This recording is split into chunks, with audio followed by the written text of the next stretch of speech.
Energetika vazirligini kimlar boshqargan? Energetika vazirligida rahbariyat almashdi. 27-iyul kuni Sherzod Xo'jayev Energetika vazirligi etib tayinlandi. Xo'sh, yangi rahbar kim? U energetika tizimiga qayerdan kelgan?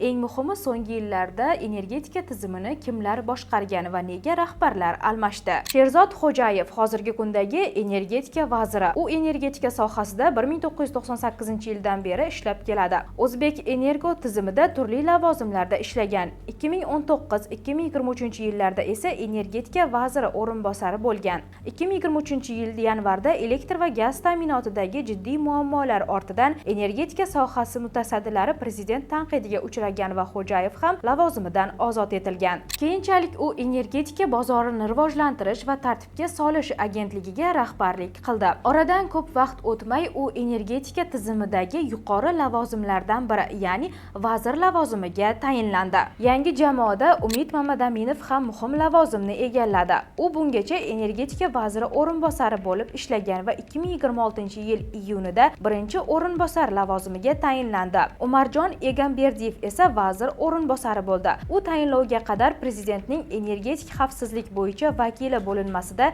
yetakchi inspektor edi. Lekin bu o'zgarishlar faqat tayinlovlar bilan cheklanmaydi. Xo'jayev vazirlikka kelishi bilan Jo'rabek Mirzamahmudov qariyb 4 yillik vazirlik faoliyatini tark etdi. Mirzamahmudov 2022-yil sentyabrda vazir lavozimiga tayinlangan edi. 2026-yil 27-iyulda esa prezident farmoni bilan lavozimidan ozod etildi. Mirzamahmudovning lavozimdan ketishi ortidan uning keyingi taqdiri haqida ham turli xabarlar tarqaldi. Uning aynan qanday ayblov bilan ushlangani yoki hibsga olingani haqida hozircha ochiq rasmiy ma'lumot yo'q. Rasmiy idoralar ham bu masala yuzasidan munosabat bildirmadi. Mirzamahmudovdan oldin esa vazirlikni "Uchta O'zbekistonni boqadigan gazimiz bor" degan so'zlari bilan shov-shuvlarga sabab bo'lgan Alisher Sultonov boshqargan. U 2019-yilda tashkil etilgan energetika vazirligining birinchi vaziri edi. Sultonov 2022-yil aprelida sog'lig'i sabab lavozimidan ketgan. 2019-yilgacha hozirgi shakldagi alohida energetika vazirligi bo'lmagan. Demak, vazirlikni tashkil etilganidan beri uning tarixida 3 ta vazirning nomi bor. Ular Alisher Sultonov, Jo'rabek Mirzamahmudov va Sherzod Xo'jayev.